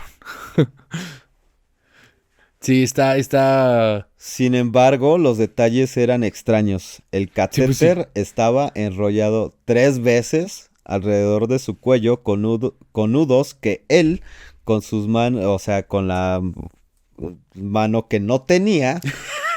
Sí. Y su salud debilitada, difícilmente, porque pues recordemos que tenía cáncer, sí. Y su salud debilitada difícilmente habría podido atar con esa fuerza. Sí, claro. El legado de Phil Schneider es un mapa de sombras. Nos dejó con la imagen de un mundo subterráneo donde la soberanía humana ha sido entregada a cambio de una tecnología que ni siquiera comprendemos del todo. De hecho, ya no me acuerdo qué episodio es, pero hablamos del Teniente Byrd. Sí. Y hablamos de la vida intraterrena. Sí. Ahí vayan a checarlo, no me acuerdo cuál es. Es de civilizaciones ancestrales. Checa. ¿No, ese no es? Sí. Claro que no. Claro que sí. No, por supuesto que no. ¿Cómo no? Nope. ¿Entonces cuál fue? No me acuerdo. Pero ¿sí? hay uno de extraterrestres. Bueno, se lo dejamos en los comentarios. Lo buscamos y se los dejamos. Sí. Su historia nos obliga a mirar hacia abajo, a cuestionar la solidez del suelo que pisamos y a preguntarnos si las montañas que vemos en el horizonte son solo eso. O si son las chimeneas de una civilización que no es la nuestra. ¿Fue un hombre que perdió la razón tras un accidente traumático o fue el último denunciante de una verdad tan profunda que literalmente está enterrado bajo millas de rock? Phil Schneider desvivió afirmando que la libertad... ¿Cómo? Sí. No me gusta tener que sustituir palabras, pero Phil Schneider fue desvivido afirmando que la libertad de la humanidad estaba en juego. Uh-huh. Y en el silencio de las cuevas de Nuevo México, su eco todavía parece susurrar que no estamos solos en nuestra propia casa. Phil Schneider describió las bases dumps como ciudades subterráneas hasta 7 niveles, construidas mediante tuneladoras nucleares que vitrificaban la roca para crear túneles lisos y ultra resistentes sin generar escombros. Es decir, como si... Pues, sí, como sí entiendo, si sí. Como si prendieras una lámpara y te hiciera una puerta, así Sí, o sea, liso, sin nada. sin que quedara tierrita ni polvito. Como si fuera láser. Sí. Entonces, estas instalaciones están interconectadas por trenes de levitación magnética, que es maglev, así se le llamaba, capaces de alcanzar velocidades de Mach 2 y utilizan materiales exóticos como el corbio para soportar las presiones tectónicas extremas. Fíjate, según su testimonio, el diseño de estas bases integraba tecnología humana y no humana, ocultando niveles inferiores destinados a experimentos biológicos y colaboración con entidades extraterrestres. Todo esto fue financiado bajo el presupuesto público, sin que el público supiera, obviamente. Sí, claro. Sí está fuerte esa historia. Está tremendo. Pero sobre todo porque no... Ahora sí que fue... Yo no me creo la historia de que se fue autodesvivisión. Nah. Yo creo más bien que... no quiero poner nada de que como concreto, pero yo no me la creo. No. Yo personalmente. Y de hecho lo mencionó David. Sí. David Grush o Grunge o Grinch. Grunge. Lo mencionó él. De hecho fue el único hasta ahora que lo ha mencionado. Y de hecho Phil Schneider dijo, bueno, si me encuentran así en condiciones extrañas, no lo crean. No, fui yo. No fui yo. ¿Cómo le voy a hacer? Mira. Y justo le pasó. Exactamente. Y ahora vamos con la cerecita del pastel. Con lo bueno, con la carnita. Con el gravy del Kentucky. Con la catsup del huevito con jamón. Ahora les voy a hablar del bueno Bob Lazar. Bob Lazar sigue vivo, es uno de los informantes más famosos que ha habido en toda la raza humana, en toda la ufología. De todas las personas que han sido informantes, él es como el más famosillo, digamos. Simón, el Britney Spears. Él es el Britney Spears. De los informantes. Ajá, exactamente. Eres el Travis Barker de los ufólogos. Ok. Ahora, que no es ufólogo, eso sí queda claro. No, es científico. Era igual, ingeniero mecánico, de hecho. Okay. Ahora, imagina que te subes a un avión sin logotipos comerciales en el aeropuerto de Las Vegas. Aterrizas en el lugar más secreto del planeta. Te subes a un autobús con las ventanas oscurecidas y te llevan a unas instalaciones construidas en la ladera de la montaña, en medio del desierto de Nevada. Tu trabajo, ingeniería inversa. Tu material de estudio, naves de otro mundo. Vamos a desenterrar los secretos de uno de los informantes más controvertidos y famosos de la historia, Bob Lazar. En 1989, Lazar rompió el silencio y le contó al mundo lo que el gobierno de los Estados Unidos escondía.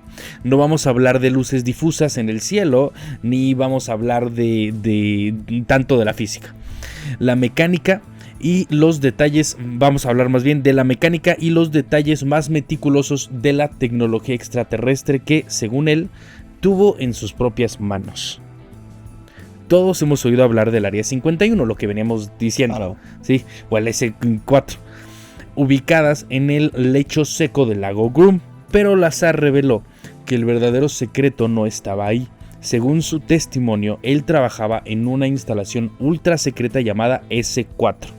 Igual que U-House. U-House, exactamente. Situada a unos 24 kilómetros al sur del Área 51, pero dentro de la misma área encadenada, por decirlo de alguna manera. Cerca del lago Papoose. Lazar describió, la S4 de manera increíblemente precisa. No era un edificio convencional, eran 9 hangares construidos directamente en la ladera de una montaña. Las puertas de estos hangares estaban texturizadas y pintadas con arena y rocas del mismo desierto para que desde un satélite o desde el aire fueran completamente invisibles. O sea, digamos que las camuflajearon con la propia montaña.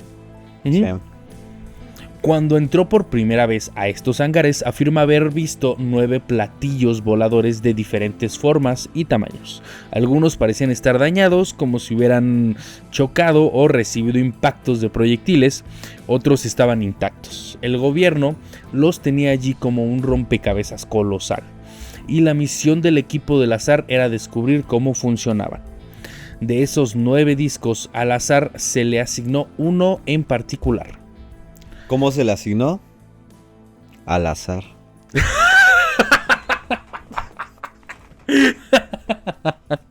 Y yo así de, ¿no estás escuchando, güey? Qué pendejo. ¿Qué pendejo? No estaba preparado para esa mierda. Estuvo bueno. No estaba preparado definitivamente. Y eso que platicamos antes del podcast, no estaba preparado. Esto fue totalmente al azar. Ya, paremos. Déjame concentrarme. Y bueno, al azar se le asignó un modelo particular para investigar. Él lo bautizó como el modelo deportivo, el Sport Model, debido a su apariencia elegante y pulida. Aquí es donde los detalles de Lazar se vuelven fascinantes. El disco medía aproximadamente 16 metros de diámetro y casi 5 metros de altura. Estaba hecho de un material metálico liso, pero lo asombroso era que no tenía uniones, lo que estamos diciendo también. Lo que dijo U-House. Exactamente, lo que dijo U-House. Y ahí hay como algunos patrones. No había remaches, ni soldaduras, ni tornillos. Y eso parece ser un patrón entre todos los platillos. Parecía haber sido moldeado en una sola pieza o impreso en 3D. ¿Sabes cuál es mi teoría? ¿Cuál? Y por lo que relata U-House. Échamela. Y por lo que también tú dijiste, que sucede en las estaciones espaciales. Sí. Que todo está, que esa, en vez de hacerlo por soldadura y remaches, obviamente, lo hacen por gravedad. O como que aíslan tal vez, tienes razón, como que aíslan tal vez un espacio y un tiempo en específico, usando alguna clase de tecnología, y ahí es donde hacen la aleación. Le da como la forma y todo. Exactamente. Ahora, ¿cómo? Sí está cabrón. Con debe de ser una presión inmensa. Sí, o sea, pero ya para eso ya tienes que tener una tecnología muy tremenda. Y controlar la física, pero a niveles... Sí, ya, yo no puedo. No humanos. Tal vez pueda, no, ahorita no. O impreso en 3D, como estábamos diciendo. Décadas antes de que esa tecnología existiera para nosotros. Al asombrarse al interior, Lazar notó que todo estaba hecho de ese mismo metal uniforme. No había cables a la vista, o sea, se refiere al interior. Ni paneles de control, ni botones, ni pantallas, ni nada de esas mierdas. Había asientos, pero eran diminutos, claramente diseñados para entidades mucho más bajas que un ser humano promedio. Y ahí confirma, o sea, no confirma, pero coincide con lo que dijo U-House. Que era el espacio minimalista. Exactamente. Poquitas cosas. Está describiendo todo, lo mismo. Todo liso. Como muy minimalista. Ahora, bueno, continúa y ahorita te digo mi teoría. Ok. Había un nivel inferior donde se encontraba el sistema de propulsión. Un nivel medio que era la cabina de la tripulación. Y un nivel superior que Lazar nunca llegó a explorar a fondo. Pero la verdadera revelación, el detalle que le dio la vuelta al mundo, fue el motor que hacía volar esta nave. Ahora, ¿cómo viajas por el universo sin tardar miles de años? Según Lazar, no viajas a través del espacio. Doblas el espacio-tiempo hacia ti. Ahí me gustaría comentar que la teoría de Miguel Alcubierre. Miguel Alcubierre, mexicano, de acá, de la banda, tenía la teoría, y de hecho incluso creo que me parece que hasta diseñó un prototipo de nave de curvatura del espacio. O sea, que no te mueves tú, sino se mueve el espacio. Uh-huh. Y entonces, pero se necesitan cantidades enormes de energía negativa que ahorita no somos capaces de hacer. De hecho, hace ratito estaba viendo un video que me salió ahí en Instagram, de un vato que dice haber justo platicado con un extraterrestre. Le preguntan, oye, pero pues, ¿cómo viajas tú? O sea, ¿cómo son capaces? ¿Cómo son capaces de moverse a grandes distancias? Uh-huh. Y dice, pues imagínate como un cubo de Rubik. Uh-huh. Tú estás en este cuadro, uh-huh, y nosotros pues no nos movemos por los cuadros, simplemente giramos, sí, esa parte y trasladamos ese cuadro al otro lado. Uh-huh. Así de sencillo. Sí. Eso... así de sencillo lo explica. Bien, sí, tráeme un cubo de Rubik y ahorita te llevo a China, güey. No, pero sí está, o sea, esa explicación es muy buena porque sí lo categoriza muy bien. Uh-huh. Y para hacer esto, la nave usaba una fuente de combustible que en 1989 ni siquiera sabíamos que existía, que es el elemento 115 o el elemento 115 o moscovio. Cabe recordar que la ciencia humana no lo sintetizó en un laboratorio de manera oficial hasta el año 2003. ¿Cuándo fue lo de U-House? Lo de U-House fue en... Ya no me acuerdo, pero déjate investigar. ¿Cuándo estuvo Fue despuesito del azar. Espera, que producción nos diga. Si quieres sigue con el dato y ahorita que producción nos diga. Lazar describió el reactor como una semiesfera del tamaño de una pelota de baloncesto, apoyada en el suelo del nivel inferior. Así es como, según él, funcionaba esta tecnología estúpidamente imposible. El combustible era una pequeña pieza del elemento 115, lo que estábamos diciendo, en forma de un cono cortado. Se introducía en el reactor generando degeneración de antimateria, que es lo que decía Bill U-House. Ajá. El reactor bombardeaba el elemento 115 con protones. Al hacerlo, se transmutaba por una fracción de segundo en elemento 116. Este nuevo elemento era inestable y colapsaba inmediatamente, liberando antimateria. Ahora, esta antimateria se canalizaba hacia un tubo al vacío donde chocaba con gas de materia normal. Materia y antimateria se aniquilaban, como ya les había mencionado antes, mutuamente, generando una conversión de energía 100%. Al 100%, un rendimiento térmico masivo y absoluto. Eso está muy cabrón. Ahora, pero el calor no era lo que impulsaba la nave, como en una nave normal, de hecho. O sea, no era el calor en sí o la combustión. Uh-huh. Era una... Ahorita les digo. Denme un segundito. Okay. Era un generador termoeléctrico que creaba electricidad y, más importante aún, amplificaba la onda gravitacional al inherente o al elemento 115. Esa onda de gravedad se canalizaba hacia el fondo de la nave, donde había 3 amplificadores de gravedad. Lazar explicó que la nave tenía 2 modos de vuelo: Sport y crucero. No es cierto. Era configuración Omicron. Usaba un solo amplificador para mantenerse levitando sobre la Tierra, rebotando contra el campo gravitatorio de nuestro planeta.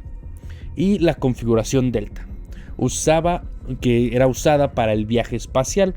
Los 3 amplificadores se enfocaban en un punto distante en el espacio, doblando literalmente la tela del espacio-tiempo.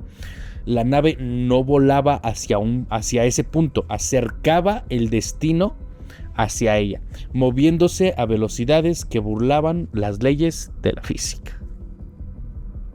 Ok. Y bueno, Lazar no solo investigó la nave, afirmó haber sido obligado a leer más de un centenar de documentos clasificados en cuartos oscuros de la S-4. Estos documentos contenían la historia de la intervención extraterrestre en la Tierra. Según estos papeles, las naves que estaban investigando, incluyendo el modelo deportivo que él investigaba, provenían del sistema estelar binario Zeta Reticuli. O Zeta Reticuli. Reticuli. Bueno, en español, Reticuli. De hecho, son los mismos. Es la misma constelación que menciona el caso de Betty Barney Hill. Sí. Zeta Reticuli. Sí, me acuerdo. Simón. Sí, tienes razón. Específicamente en esa constelación, en este sistema binario, específicamente de un planeta en el sistema de la estrella Zeta Reticuli 2, a unos 39 años luz de la Tierra. Los documentos afirmaban que estos seres, los que la cultura popular hoy llama grises, y que ya se mencionaron 3 veces en este podcast, así que hay otro patrón ahí, habían interactuado con nuestro planeta durante al menos 10,000 años. ¿Qué? Te lo juro por el amor de Diosito Santo. Incluso sugerían que nuestra evolución no fue un accidente. Lo cual, si fue hace 10,000 años, tiene sentido porque no tenemos registro de una civilización humana antes de 11,000 años, antes de 12,000 años. De hecho, por ejemplo, no sé si, no me acuerdo en qué episodio, pero mencionamos este dato. La Esfinge de Egipto, por la erosión que tiene, se piensa que fue construida cuando esa parte... O sea, primero se construyó antes, cuando todo eso era selva en vez de desierto. Luego se inundó, estuvo sumergida durante X cantidad de tiempo. Por lo tanto, se data que tiene aprox entre 10,000 y 12,000 años. Se data que tiene 10,000 entre 12,000 años porque en esos tiempos había agua y llovía mucho. Y llovía, entonces lo que tiene la esfinge es erosión de lluvia. O sea, que no es erosión de aire o algo así. Tiempo, no, es erosión de lluvia. Entonces lo datan de entre 10,000 a 12,000 años. Que tiene sentido con lo que está diciendo este muchacho. Incluso sugerían que nuestra evolución no fue un accidente, sino el producto de decenas de correcciones genéticas realizadas por estas entidades a lo largo de la historia de la humanidad. Nosotros, según estos archivos secretos, éramos poco más que contenedores para ellos. Y ahorita les voy a explicar por qué, pero al rato. Ahora, la historia de Bob Lazar es un rompecabezas fascinante. Por un lado, científicos y escépticos señalan que es imposible mantener en secreto una operación de esta magnitud y dudan de las afirmaciones físicas sobre el elemento 115. Ahora, que en nuestros laboratorios decae en fracciones de segundo. O sea, es muy inestable ese elemento. O sea, el uranio, por ejemplo, es también un elemento muy inestable. Y eso significa que despide muchísima radiación. Cuando se dice que es inestable. Ahora, si esto es muy inestable, significa que se desvanece así. O sea, básicamente está diciendo que sí se creó. Sí, o sea, sí existe. Sí existe este elemento, sí se ha llegado a hacer en laboratorios. Se sintetiza, pero en cuanto lo haces, pum. Es como si estuvieras construyendo una casita de una pirámide de naipes. Ajá. Que cuando pones la última, ¡pum!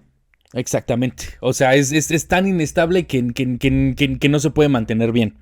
Ahora, por otro lado, su relato detallado ha resistido el paso de más de 3 décadas.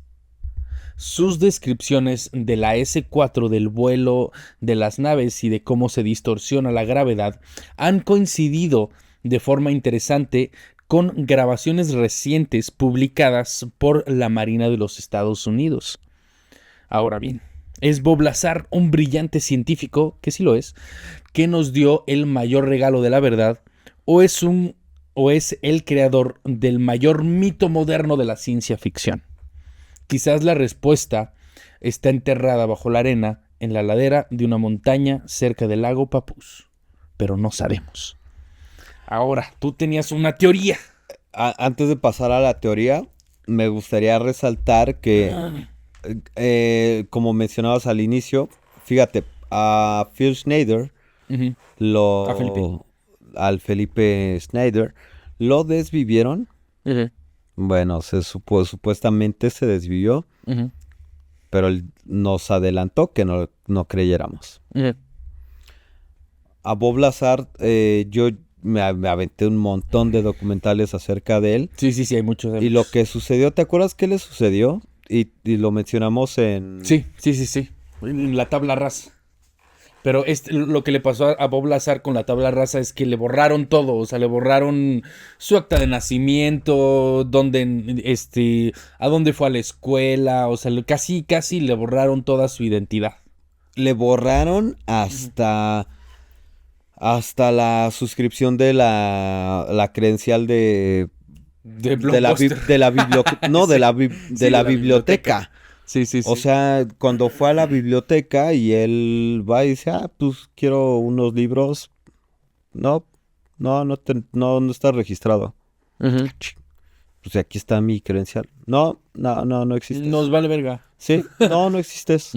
Exactamente. Justo le borraron la existencia. Le borraron todo.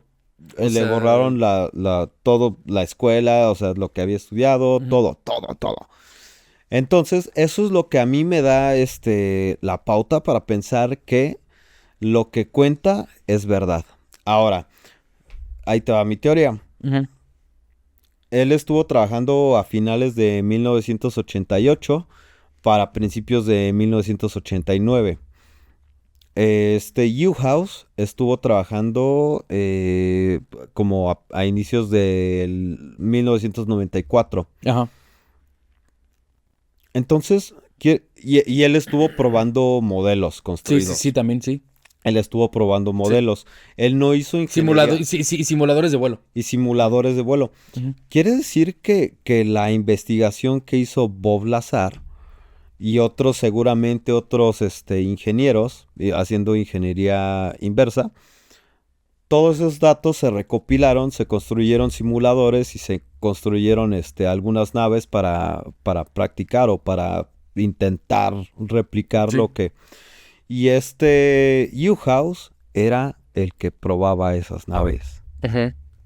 Sí, ahí se mezcla. Encaja. No se mezcla, encaja. Sí, exacto. Sí, o sea, ahí se intercala un poquito. Está muy cabrón, yo creo que... Y de hecho encaja con todos. O sea, encaja como hasta cierto punto el de Phil Schneider también. Encajan todos, o sea, encaja David Grosh. O sea, todos tienen algo que decir al respecto. Lo de la recopilación de materiales. Sobre todo yo creo que aquí el tema central es la ingeniería inversa. Colaboración con no humanos. De hecho, se supone que hay como agentes no humanos, que ya les hablaremos de eso. Hay un caso en el que un hacker desclasifica... Gary McKinnon. Gary McKinnon desclasifica muchísimos documentos que dicen que hay agentes no humanos trabajando tanto afuera del planeta como adentro del planeta. Entonces también, o sea, todo va como encajando. Y ya el hecho de que todos estén desclasificando o tratando de informarnos acerca de todos estos patrones que hay, siento que ya es algo bastante importante.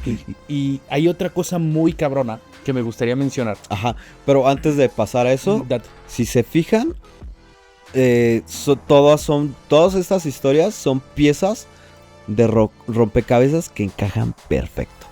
Exactamente. Y digo, siguiendo otra vez al rompecabezas, Bob Lazar, si recuerdan lo que dije hace unos cuantos minutos, dijo que éramos contenedores, o sea, que no éramos nada más que contenedores para ellos. Es que hubo una entrevista, ¿dónde? Exactamente. Hubo una entrevista que yo me acuerdo que hace semanas se la presenté a este Eric. Uh-huh. Y me acuerdo que lo que decía era una cosa muy interesante. Le estaban tratando de sacar información al azar. No al azar. A Bob Lazar. A Bob. A Bob. Llamémoslo Bob. Sí. Mejor, para no equivocarnos.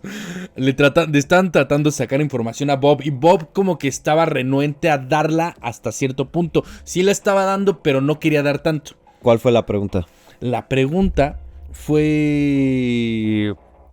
Tú me comentaste acerca de la religión, es lo que le pregunta el entrevistador. Y Lazar le dijo, sí, hay un documento que es así de grueso, que trata solamente de religión y que está en el área 51 y que está relacionada con alienígenas. Ahora, él mismo se hace la pregunta, ¿pero por qué habría un documento? Yo creo que cualquiera se haría esa pregunta. ¿Por qué habría un documento así de grueso que esté hablando de pura religión? Solo de religión. Solo de religión. Le preguntaron, ¿tú leíste este documento? Sí, leí ese documento. Cuando leyó el documento, él se dio cuenta de que el tema central de todo lo que decía era que éramos contenedores. ¿De qué? ¿Quién sabe? Almas, conciencia, conciencia colectiva, espíritu, lo que tú quieras. Pero que éramos contenedores y que la religión estaba hecha única y específicamente para no dañar esos contenedores. Y eso está muy cabrón porque esa misma entrevista fue analizada por un psicólogo del comportamiento... Del lenguaje corporal. Del lenguaje corporal, exactamente. Y de esos que han visto seguramente de que las muecas y de que si algo es mentira o es verdad. Que si alza las manos, que si hace caras. Si hace caras, si miras a la izquierda estás mirando a la imaginación, si a la derecha a la memoria. Sí. Ese tipo de cosas, ¿no? Y Lazar cuando habla de esto hace como ciertos gestos de protección de que se siente como ligeramente vulnerable. Y a lo largo de toda la entrevista, esta persona que es un profesional no encuentra absolutamente ninguna mentira en lo que él está diciendo. No significa que esto sea verdad. Uh-huh. O sea, nadie puede decir esto es a huevo verdad y como ya lo desmintió este güey, ya es verdad. No. Lo único que está diciendo él es que él, o sea, Bob Lazar, sí lo cree. O sea, él no te está mintiendo. Él sí lo cree. Las cosas que toman como en cuenta para decir que la palabra es congruente es que las cosas que tú dices van de acuerdo a tu lenguaje corporal. Uh-huh. Cuando tú dices fuimos al área 51, este movimiento de cabeza es si fuimos al área 51. Sí. Si tú haces este micromovimiento y luego fuimos al área 51, esta negación que yo hice es, uh-huh, te estoy diciendo que fuimos al área 51, pero estoy negando con la cabeza. Sí. Estoy siendo incongruente mi lenguaje verbal con mi lenguaje corporal. Y lo que señala este psicólogo, lo que tú me comentabas, es que él era congruente su lenguaje verbal con su lenguaje corporal. Exactamente. Uh-huh. Sí, esa entrevista, pues les recomiendo que las pongan después de ver ese podcast. Sí. Pero la verdad es que sí tiene razón, porque habría un documento que se relacione con la religión que tenga que ver con extraterrestres. Ahora, y mi teoría es la siguiente. Tal vez sea una teoría muy loca, pero tú estabas hablando hace ratito de la conciencia y de cómo se relaciona un poquito la conciencia en cómo se manejan estas naves, porque se manejan de manera mental. Uh-huh. Y de cómo se comunican, según todos los testimonios que tenemos, los alienígenas con nosotros y con ellos mismos. O sea, se comunican a través de concepto, no lenguaje. Uh-huh. Ahora, la conciencia técnicamente no tiene lenguaje. Y la religión es hasta cierto punto una manera en la que contienes esta conciencia a algo aparte de ti. O sea, porque estamos hablando de que yo creo en un Dios que está allá, pero no está aquí. O sea, es como parte de mí, pero no está aquí. Entonces, de alguna manera estás separando esa conciencia. ¿Y qué es lo que tienen en relación todas las religiones en el mundo? O olvídate de la católica, de la que tú quieras. ¿Qué es lo que tienen en relación? ¿Tú qué crees? El alma, el espíritu. Esa es una. No sé cuál. La otra es que todas tienen su libro, ya sea hindú, ya sea el Torah, ya sea la Biblia, la Torah, la Torah, ya sea cualquier libro en referencia a, ya sea los cuentos de Shiva, lo que tú quieras. O sea, pero todas tienen, de alguna manera, tratan de meterle lenguaje a lo que no tiene lenguaje, que es el alma, que es el espíritu, que es todo eso. Y tal vez esa sea una manera de contener al ser humano en este pedo de no expandir tu conciencia. Esa es mi teoría muy particular de qué es lo que había en ese punto. Por eso somos contenedores, por eso no debemos dañar esos contenedores, según Lazar. Yo tengo otra teoría acerca de los contenedores y se conecta con la teoría de la reencarnación. Quien no ha visto nuestros episodios de reencarnación, el episodio de reencarnación, vaya a verlo. Pero básicamente es que el contenedor es tu conciencia. Y se supone que, de acuerdo a algunas religiones, pues tú vives aquí o pasas varios ciclos de vida en diferentes cuerpos, en diferentes etapas. O sea, en diferentes épocas del planeta. Para aprender diferentes cosas. Y a medida de que tu espíritu o conciencia, o como le quieras llamar, porque la conciencia y el espíritu, al parecer, bueno, más bien basado en mi teoría, o generalizándolo, pueden ser lo mismo. Sí, Simón. ¿Cómo es posible que una persona recuerde una vida de otra época, con diferente cuerpo, con diferente todo? Absolutamente todo. Quiere decir que la conciencia, o sea, que las memorias no se almacenan en el cerebro, sino en una conciencia que ni siquiera está dentro de, o puede que esté dentro de nosotros, y al momento de, pues, de ya no estar vivos, sale y se va por ahí a vagar en lo que se mete en otro cuerpo. Entonces, tu conciencia es el contenedor. Entonces lo vas como limpiando en cada vida, o lo vas purificando hasta que hay, de hecho en el episodio de reencarnaciones les pusimos un audio de un niño que dice que a veces reencarnas en otros planetas. Sí. Entonces, ¿qué tal si hay un planeta al que en muchas religiones es como el paraíso, donde todo es perfecto, no hay crimen, no hay nada? No hay, todo es bueno, todo es bonito, todo es excelente. Una vez que purificas esa conciencia, ya puede habitar un cuerpo de ese paraíso eterno. ¿Por qué? Porque ya no viene con lo que aquí conocemos con pecados, o como con, pues sí, crímenes y demás, ¿no? ¿Sabes? Sí, claro. Como todo, o sea, ya no insultaste, ya fuiste totalmente bueno, ¿no? O sea, tu conciencia se purificó.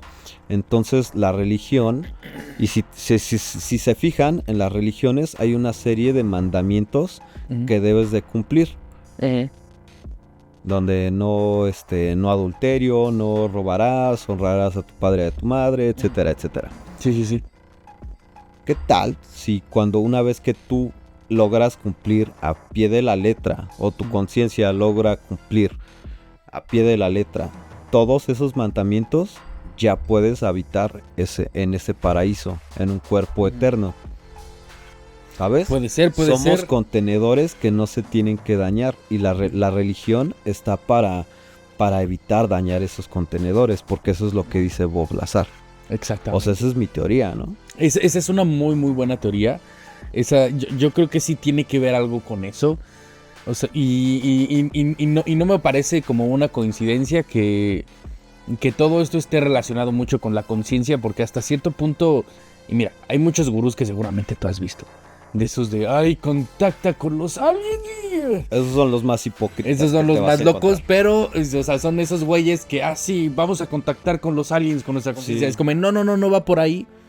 No me estoy yendo de ese lado. Me estoy yendo un poquito más al lado científico. De que realmente no sabemos lo que es la conciencia porque no tenemos una puta idea, la neta. O sea, no sabemos qué es. Pero podemos, de alguna manera,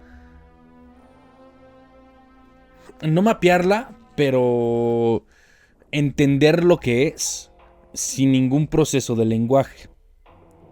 Y es mucho de lo que decía, por ejemplo, Jacobo Greenberg. Ya vea nuestro capítulo de Jacobo Greenberg. Que estaba la latiz y estábamos nosotros, ¿no? Y nosotros podríamos llegar a conectarnos con la latiz. Pues tal vez para mí esa es como una de las teorías que yo tengo, que tal vez sea eso. O sea, no es tanto para mí que nosotros alberguemos o que la conciencia albergue memoria, porque por ejemplo, si yo me doy un vergazo con algo, se me puede borrar la memoria, pero sigo teniendo conciencia. Soy consciente de que no tengo memoria, pero no me acuerdo de quién verga soy, simplemente sé que soy algo. Pero ¿y cómo explicas la reencarnación? Yo te explico por qué. Espérame. Ahorita te lo desenmaraño. La reencarnación es muy bien explicada. ¿Por qué? Porque no es que la conciencia almacene memoria, sino que la conciencia viaja de cerebro a cerebro. O sea, nuestro cerebro funcionaría como una antena, como una televisión. No es que las imágenes de tu televisión estén en la televisión en sí.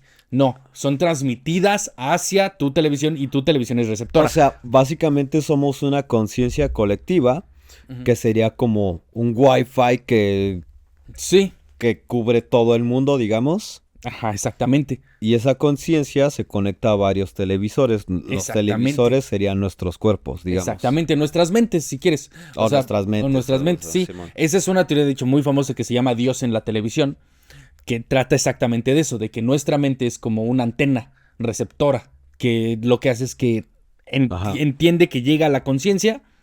Y siento yo que cuando reencarnas, no es que reencarnes, es que esa es como la palabra que nosotros tenemos para explicar a un fenómeno. Sí. Que el fenómeno sería que de alguna manera tú te conectas con otro, a través de la latiz o a través de la conciencia colectiva, como lo quieras llamar, te conectas con otro ser humano en otro tiempo. Y la conciencia no tiene tiempo, es lo único que está fuera de la entropía, si se dan cuenta. Entonces esa es mi teoría. Ok, pues... Puedo estar mal, claro. Yo no qué chingas vas a ver, pero... Pues yo creo que con esta teoría, estas teorías que aventamos es suficiente. Déjenos abajo qué piensan ustedes acerca de todos estos temas, de si coinciden las historias que nos cuentan estos informantes. ¿Qué consideran acerca o a qué se refiere esa frase de Bob Lazar? Que la religión son los parámetros que impiden dañar los contenedores. ¿A qué se refiere con contenedores? ¿Será la conciencia? ¿Será el alma? ¿Serán los cuerpos? ¿Qué es? Exacto. Déjenos abajo en los comentarios.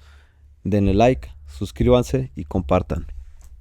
Por favor. Gracias, gente. Por favor, compartan. Por favor, comenten. Aquí no somos telepáticos, entonces por favor comentar para saber qué pedo. Y hay unos vídeos.